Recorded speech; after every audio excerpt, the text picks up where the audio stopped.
성경의 땅 이스라엘을 탐방하고 올 일이 있었습니다. 마침 이스라엘 선교사로 나가 있었던 그 친구 목사님이 있었는데요. 제가 가기만 하면 며칠 집에서 묵을 수도 있고 또 직접 이렇게 드라이빙도 해주면서 가이드도 다 직접 해준다는 거예요. 패키지로 함께 단체로 가서도 은혜가 될 텐데 저만을 위한 맞춤 스케줄을 쫙 짜가지고 성지순례 일정을 잡아 놓았다고 하니 얼마나 좋은 시간이었겠습니까? 근데 그해 여름 마침 제가 사역하던 그 교회 담임 목사님께서 긴 여름 휴가를 떠나게 되었습니다. 안식 휴가였기 때문에 몇 주간 자리를 비우게 되셨어요. 부목사가 6명이었는데 이제 한 명씩 돌아가면서 매주 설교를 해야 했습니다. 이제 큰 교회에서는 부목사들이 주일 설교를 하게 되는 일은 거의 없거든요. 그러니 많은 성도님들 앞에서 주일 설교를 하는 것이 얼마나 큰 부담이고 짐이 되었겠습니까? 한 주간 열심히 또 준비를 해야 되지 않겠습니까? 그런데 제가 설교하는 일정이 공교롭게도 그날 출국하는 일정이었던 거예요. 그러니까 성지 순례를 앞두고 열흘 동안 이제 여행을 해야 되니까 짐도 잘 꾸려야 됐을 거고요. 그리고 또 그 기간에 설교 준비도 해야 됐으니까 떠나기 전 일주일이 굉장히 부담스럽고 또 바쁘고 힘든 한 주간이 되지 않았겠습니까? 준비물 챙기랴, 말씀 준비하랴. 대망의 주일이 왔습니다. 그날 저녁에 이제 떠나야 되는 거예요. 그러니까 아침부터 여행 가방을 가지고 왔습니다. 1부, 2부, 3부 예배 설교하고 점심 먹고 오후에 청년들 대상으로 4부 설교하고 그리고 또 저녁 먹고 나서 이제 직장에 다니시는 분들 위해서 오후 예배까지 저녁 인도를 해야 됐었는데 또 저도 이제 휴가를 가게 되니까 성도님들 가운데 환우가 또 기도 요청을 해서 신방도 다녀오게 됐습니다. 그러니까 주일 아침부터 저녁 밤늦은 시간까지 얼마나 이리 뛰랴 저리 뛰랴 힘든 시간이었겠습니까? 좀 그려지죠. 상상이 되시죠? 한 주간 어땠는지 또 그날 어땠는지. 물론 그날 비행기에 오르는 시간이 설레고 또 기쁜 시간이기도 하겠지만 몸은 어떻습니까? 몸은 굉장히 많이 지쳐 있었을 겁니다. 그리고 장시간 긴 비행기 여정이었기 때문에 또 지칠 대로 지쳐 있었습니다. 녹초가 되었어요. 그러니 몸이 힘들면 어떤가요? 마음이 어렵죠. 네. 몸이 힘들면 마음이 어려요. 배가 고프면 어떻습니까? 짜증나죠. 네. 다 똑같나요? 비슷한 것 같습니다. 몸이 힘들면 마음이 힘들어요.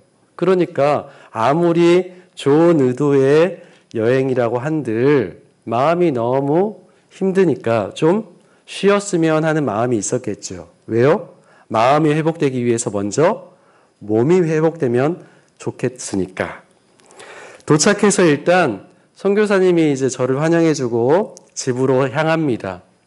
거기서 잠깐 물을 한 잔 마시고 숨 좀 돌리는데 간단히 짐만 챙겨서 다시 차에 오르라는 겁니다. 저는 뭘 기대했을까요? 선교사님이 제 마음을 알고 시원한 카페에 가서 앞으로 10일 동안 어떤 일정으로 이제 순례를 하게 되는지 이야기도 하면서 그동안 오랜만에 만났으니까 어떻게 지냈는지 삶도 나누고 뭐 그러려고 위로하는 시간이겠구나 생각하고 이제 차에 올랐습니다. 그런데 점점 도심에서 차가 멀어지는 거예요. 멀리. 도대체 이곳에 카페가 있기나 할까 싶을 정도로 멀리 떠나가는 겁니다. 근데 이제 주변에 아무것도 없어요. 온통 흙바닥 색깔 뿐입니다. 사막으로 온 거예요. 광야 한복판에 이제 도착했습니다. 다 도착했다는 거예요. 내리라는 거예요. 도대체 여기는 어딘가? 나는 누구인가? 그런 마음이었습니다. 문을 확 열었는데 여러분 사우나 가시면 한증막이 있잖아요. 한증막 문을 열면 어떻습니까? 뜨거운 기운이 확 밀어오지 않습니까? 마치 그런 느낌을 받았습니다. 그러면서 제 속도 완전히 뒤집어지는 겁니다. 네. 뜨거운 기운만 오는 게 아니라 제 속도 이제 뒤집어지는 거예요. 짜증이 확 밀려옵니다. 너무 더운데 좀 그늘진 곳이 있으면 좋겠는데 햇볕을 피할 수 있는 곳이 하나도 없어요. 앙상한 가지만 있는 나무들이 군데군데 몇 그루가 심겨져 있습니다. 이게 도대체 살아있는 나무일까? 뭐 그런 생각도 들었어요. 비가 와야지만 겨우 살아갈 수 있는 그런 나무 아닌가 싶었습니다. 첫 답사 장소가 광야라는 것은 상당히 의미가 있죠, 사실은. 왜 그렇습니까? 예수님이 공생애를 시작하기에 앞서서 광야에서 시험을 받으시고 또 그것에서 이겨내신 후에 공생의 삶을 시작하셨잖아요. 뿐만 아니라 이스라엘 백성들에게 광야는 어떤 곳입니까? 약속의 땅으로 가기까지의 여정 속에서 예배 공동체로 훈련받는 그런 장소가 바로 광야 아닙니까? 그래서 뭔가 영성을 위해서 하나님을 깊이 만나기 위해서 상징적으로 또 광야에 나가기도 하지 않습니까? 그래서 광야는 굉장히 의미가 있는 거예요. 그런데 그게 저에게 그 당시에 상황 속에서 의미가 있었을까요? 여러 가지 이야기를 해주는데 그게 마음에 와닿지가 않아요.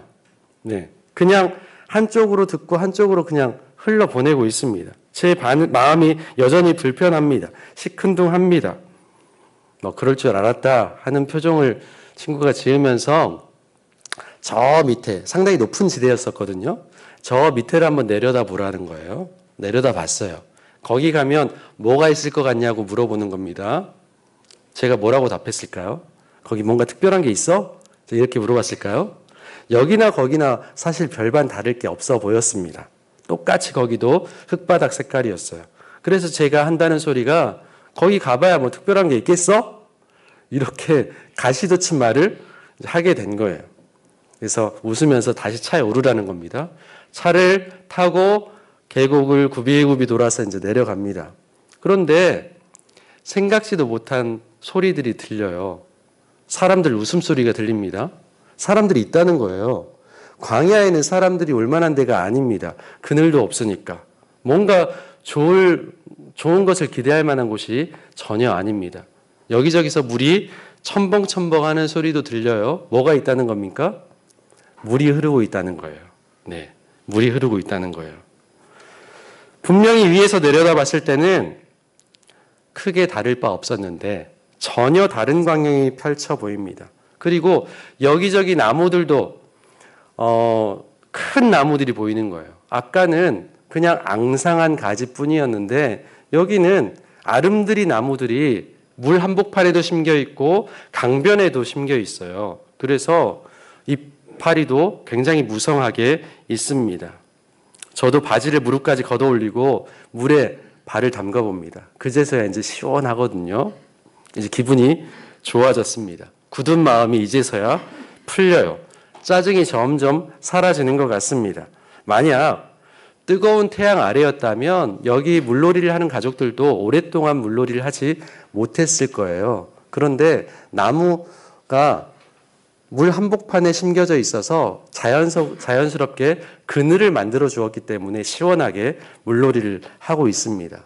광야와는 다른 위로를 제가 거기서 받은 거예요.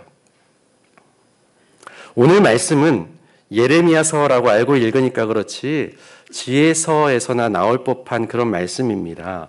시편이나 또는 잠언 말씀에 이런 표현들이 많이 나와요. 악인들은 또 의인들은 이렇게 대조적으로 표현되지 않습니까? 예언자 예레미야는 여호와 하나님으로부터 받은 말씀을 동족인 유다 백성들에게 선포하고 있습니다. 뭘 이야기하고 있습니까? 우리 민족이 망하게 되었다. 줄기차게 이야기해요. 바벨론에 포로 생활을 하러 갈 수밖에 없는 상황에 이르렀다. 이렇게 이야기합니다. 오늘 5절부터 읽었는데요. 앞선 1절부터 4절까지는 이런 말씀입니다. 유다 백성이 어떤 죄악들을 범했는지, 그리고 그 죄의 대가로 받을 벌에 대해서 이야기를 하고 있어요. 그러면서 오늘 말씀이 이어지고 있습니다. 오늘 말씀을 보시면 어떤 인생을 살 것인가에 대한 질문을 우리에게 던져주고 있습니다. 동시에 그 질문에 대한 해답도 우리에게 알려주고 있습니다.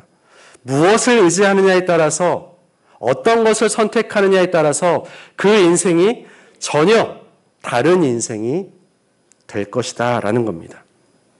새해 첫 주일 예배를 드리면서 2025년 올 한 해 어떻게 살 것인가를 생각해 볼 수 있는 그런 말씀이기도 합니다.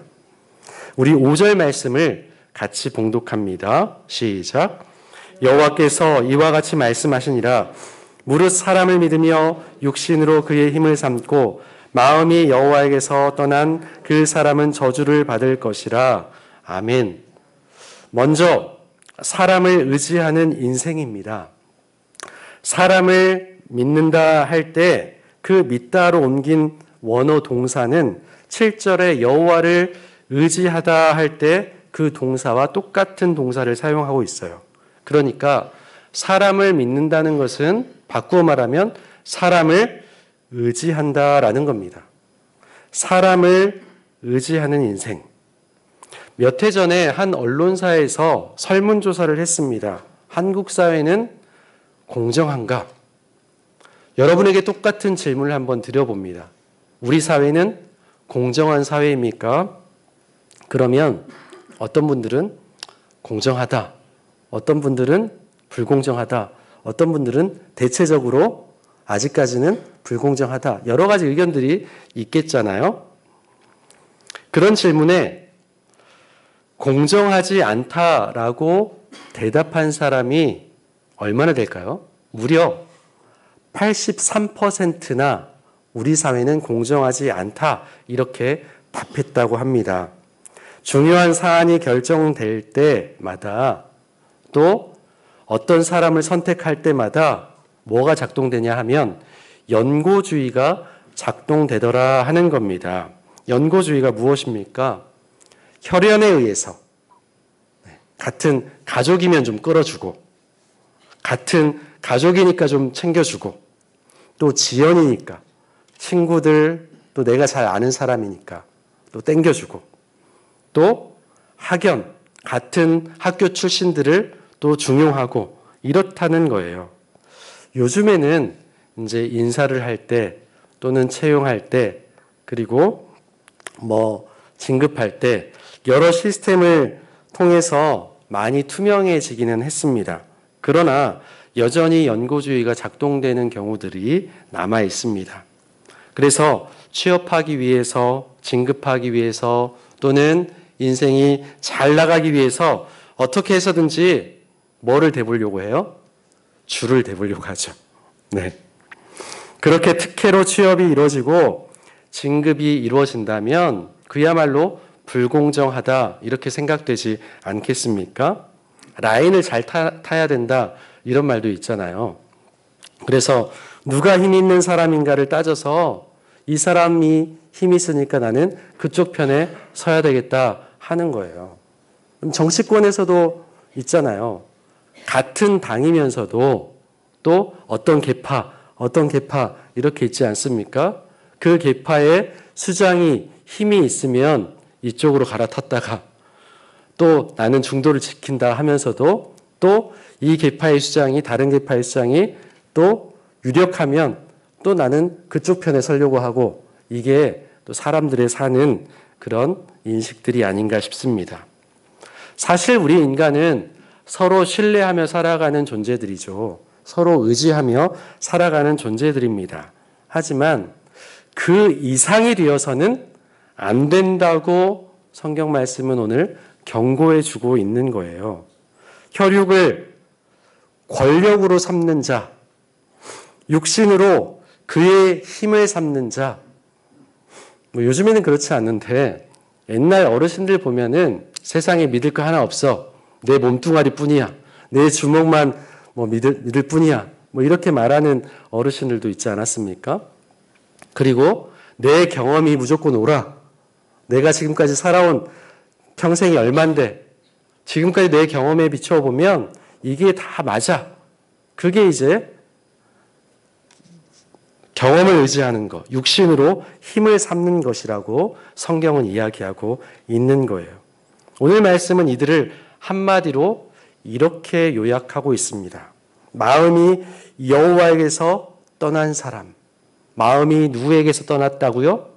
여호와에게서 떠났다고 이야기합니다. 여호와로부터 마음이 돌아섰다고 이야기해요. 여호와의 뜻을 구하지도 않고 알려고도 하지 않고 따르려고도 하지 않는다는 겁니다. 이런 사람은 결국 저주를 받을 것이라 이렇게 선언해요. 한마디로 저주받을 사람은 야훼 하나님보다 사람을 더 의지하는 사람입니다. 이런 사람을 사막의 떨기나무에 빗대어 말하고 있습니다. 6절 말씀입니다. 제가 봉독합니다. 그는 사막의 떨기나무 같아서 좋은 일이 오는 것을 보지 못하고 광야 간조한 곳, 건건한 땅, 사람이 살지 않는 땅에 살리라. 여러분, 떨기나무 하면 누가 떠오르십니까? 구약 성경에 모세가 떠오르시죠. 떨기나무에서 하나님을 만났잖아요. 하나님의 부르심이 임했던 곳이 바로 그 떨기나무잖아요. 그런데 떨기나무는 어떻습니까? 큰 나무로 자라갈 수가 없어요. 가시덤불 같은 겁니다. 메마른 사막에서 특히 건기에는 바짝바짝 말라 있겠죠.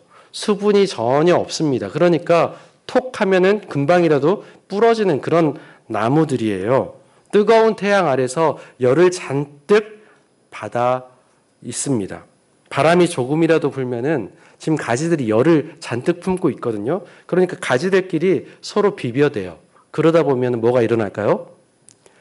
불이 일어나는 거예요. 불이. 거기서 자연스럽게 자연 발화가 일어납니다. 그러니까 광야 한복판에서 이렇게 가시덤불이나 떨기나무에서 불이 갑자기 나는 것은 보기 드문 일입니까? 아니면 그래도 가끔이라도 볼 수 있는 일입니까? 제 설명대로 하면 가끔이라도 그래도 볼 수 있는 일이라는 거예요. 그러니까 모세가 가시떨기에서 불이 나는 것을 봤을 때는 그것 자체는 그렇게 특별한 건 아니었습니다. 물론 자주 일어나는 일은 아니지만 그렇게 특별한 일은 아니었어요. 그런데 뭐가 특별해서 모세가 가까이 가서 볼 수밖에 없었습니까? 보통은 가시덤불이 휘리릭 그냥 타고 불이 꺼지면서 없어져야 되는데 나무가 사라지지 않고 그 불이 그대로 있는 것을 보았기 때문에 이상하다 생각이 되었던 거예요. 광야의 가시떨기 나무와 같다는 것은 바로 그런 운명입니다. 토부. 하나님께서 우리를 지으셨을 때, 세상 만물을 지으셨을 때 좋았더라, 좋았더라, 토부 이렇게 말씀하셨잖아요. 좋은 일이 오는 것을 보지 못합니다. 광야 한복판에 심겨졌기 때문에 사람들이 오지도 않아요. 또 열매도 없습니다. 좋은 일이 많이 없죠. 우리 교회에 사과 농장을 경영하시는 분들이 몇 계시죠. 또 포도 농장을 경영하시는 분도 계십니다. 그러니까 농사 짓는 분들은 잘 아시겠지만 나무에게 좋은 일은 무엇입니까? 그냥 그 나무가 그대로 있는 것이 좋은 일입니까? 아니잖아요. 추수 때가 되었을 때, 결실을 맺어야 될 때, 상품성이 좋은 아주 맛있는 과실들이 많이 맺히는 게 결실 아니겠습니까? 그게 좋은 일 아니겠습니까? 그것이 복된 결과일 텐데 그런 열매를 전혀 기대할 수가 없다는 겁니다. 광야 간조한 곳, 메마른 땅에 살 수밖에 없어요. 건건한 땅이라고 말하고 있는데요. 이것은 소금기가 굉장히 많은 땅입니다. 여러분, 소금이 많은 땅에서 나무가 잘 자라날 수가 있겠습니까? 이것이 여호와에게서 마음이 떠나 있는 사람, 사람을 의지하는 사람의 운명이에요. 유다 백성은 충분한 물과 영양분을 공급받지 못하고 가시덤불처럼 말라 비틀어져 죽거나 또는 타서 없어질 처지에 놓여 있습니다. 왜요? 여호와를 떠나 있었기 때문에, 여호와를 의지하지 않았기 때문에, 그 마음에서 떠나 있기 때문에 그렇습니다. 겉으로는 말씀을 중요하게 생각하고 말씀대로 살아간다 이렇게 이야기를 하지만 실제로 그 마음의 태도는, 삶의 태도는 여호와에게서 떠나 있었기 때문에 그래요. 하나님으로부터 멀어져 있었기 때문입니다. 여호와를 의지하지 않았습니다. 그들은 이런 결말을 생각하지 않았을 겁니다. 풍요를 바랐습니다. 자식들이 많이 나서 우리가 잘 살았으면 좋겠다 생각했습니다. 그런데 그들의 결과가 어땠습니까? 그들이 만든 신을 의지한 그들의 결과가 어땠습니까? 그들이 원했던 풍요와는 거리가 멀었습니다.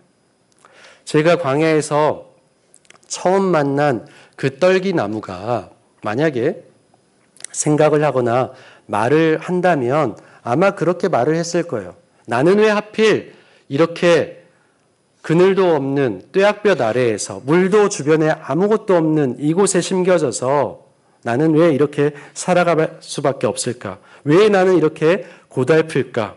왜 아무도 찾아주는 사람이 없을까? 왜 내 인생은 이 모양 이 꼴일까? 왜 나는 늘 실패하는 인생뿐일까? 여러분, 누가 거기 찾아오겠습니까? 순례객들이나 간간히 지날 뿐이죠. 잠시도 머물러 있기 힘든 곳이었습니다. 여러분, 이런 인생 안 돼야 되겠죠.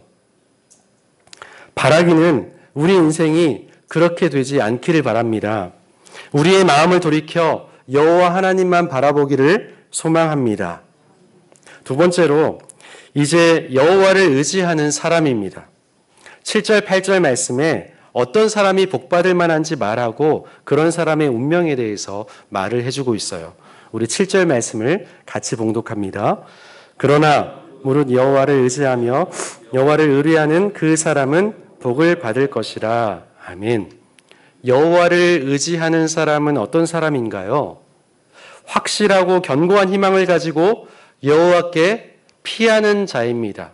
내가 지금 힘든 상황 가운데 있는데 내 도피처는 다름 아닌 하나님입니다. 나의 도피처는 하나님뿐입니다 하면서 하나님께 피하는 자가 바로 여호와를 의지하는 사람입니다. 때로 고통과 어려움 가운데 있더라도 주님만 의지하리라 결단하는 사람이 바로 이런 사람이에요. 시편 기자들이 그렇게 여호와를 의지하며 고백하지요. 여호와께 피하는 모든 사람은 다 복이 있도다 이렇게 고백하는 시편 기자도 있었고요. 너희는 여호와의 선하심을 맛보아 알지어다. 그에게 피하는 자는 복이 있도다 이렇게 고백하기도 했고요. 나의 하나님이여 내가 주께 의지하였사오니 나를 부끄럽지 않게 하시고 나의 원수들이 나를 이겨 개가를 부르지 못하게 하소서 이렇게 고백하기도 했습니다. 이렇듯 여호와를 믿고 의지하는 사람은 복을 받을 것이라 이야기합니다. 어떤 복입니까? 어떤 복인가요? 우리 8절 말씀도 같이 봉독합니다. 시작.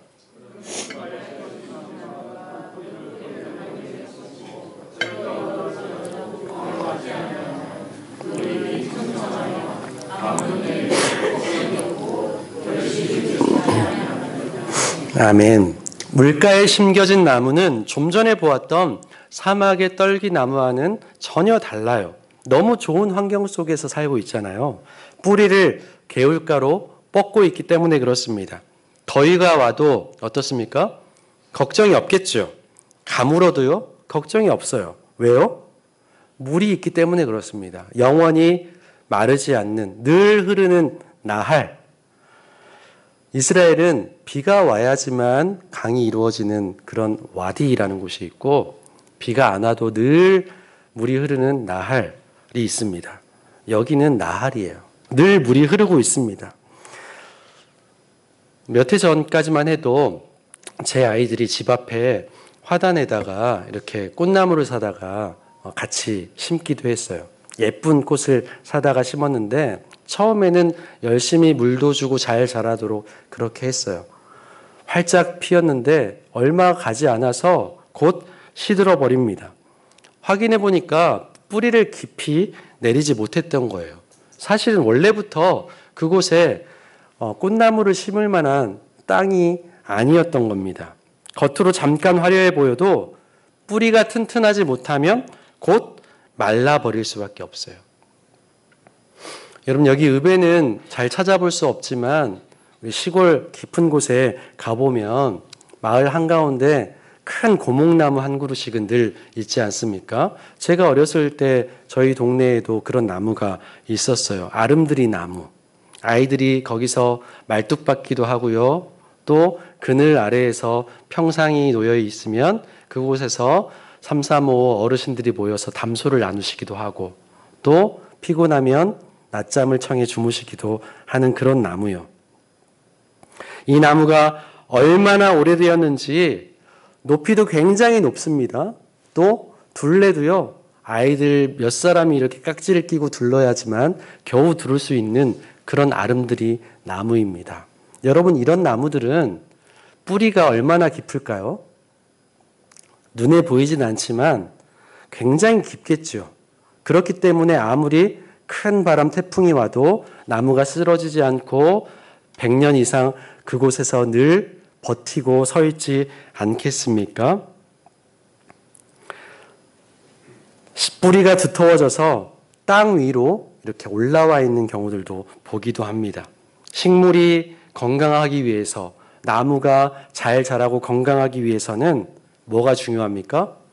뿌리가 중요하죠. 뿌리가. 왜요? 물을 뿌리가 잘 흡수해서 양분을 만들어야 되니까 그렇습니다. 제가 그 사역을 마치고 이스라엘로 도착했을 때, 제 몸이 지치고 또 마음도 한없이 지쳐 있을 때 위로와 안식을 얻게 해주었던 물 한복판에 심어진 그 나무, 그리고 또 강 쪽으로 향하고 있는 나무들은 한결같이 잎이 아주 무성했습니다. 그래서 그 밑에는 그늘이 져 있었습니다. 뿌리가 물에 잘 내렸기 때문에 그래요. 강변에 심겨진 나무 뿌리가 강 쪽을 향해 있기 때문에 그렇습니다. 아마 이 나무도 생각할 수 있다면 이렇게 생각했을 거예요. 태양볕이 아무리 뜨거워도 나는 걱정이 없어. 아무리 가물어도, 이 가뭄이 오래되어도 나는 걱정이 없어. 오히려 햇빛이 강렬할수록 나는 더 좋아. 그만큼 물을 많이 빨아 올려서 양분을 만들어낼 수 있을 테니까. 양분을 만들면 거기에 따라서 결실을 맺고 열매를 맺을 수 있을 테니까 아무리 가물어도 걱정이 없다. 이렇게 생각할 겁니다. 이 물은 절대 마르지 않을 거니까. 시편 1편 3절에도 같은 말씀이 있잖아요. 그는 시냇가에 심은 나무가 철을 따라 열매를 맺으며 그 잎사귀가 마르지 아니함 같으니 그가 하는 모든 일이 다 형통하리로다. 아멘. 그가 하는 일이 다 형통하답니다. 시냇가에 심은 나무에는 더위가 찾아오지 않습니까? 똑같이 광야 한복판의 가시나무에도 찾아온 그 더위가 시냇가에 심겨진 나무에도 똑같이 더위가 찾아옵니다. 가뭄이 피해가지 않죠. 똑같이 가뭄을 만납니다. 똑같은 환경을 경험함에도 불구하고, 똑같은 아픔과 고통이 찾아오더라도 어떤 나무는 힘들고 어떤 나무는 괜찮다 말할 수 있는, 그렇게 생각할 수 있는 비결이 무엇입니까? 왜 나한테만 이런 일이 생기는지, 왜 이렇게 견디기 힘든지 가시떨기는 불평하고, 시냇가에 심은 나무는 왜 이것조차도 오히려 나에게 복이다 이렇게 여깁니까? 물론 그 더위가 너무 뜨겁죠. 그 강가에 심겨진 나무에게도 너무나도 더위는 뜨겁기도 합니다. 그런데 그럴수록 물을 더 힘껏 빨아 올립니다. 그러면 그것을 능히 이겨나갈 수 있기 때문에 그래요. 믿음으로 이기기도 하시고 숨겨둔 열매를 주시기도 하십니다. 사막의 나무와 또 물가에 심어진 나무는 어떤 차이가 있을까요? 여러분 한번 답해 보십시오. 사막에 심겨진 나무하고 또 물가에 심겨진 나무 어떤 차이가 있습니까? 제가 지금 질문 속에 사실은 답이 있는데요. 뭐가 다릅니까? 나무의 종류가 다릅니까?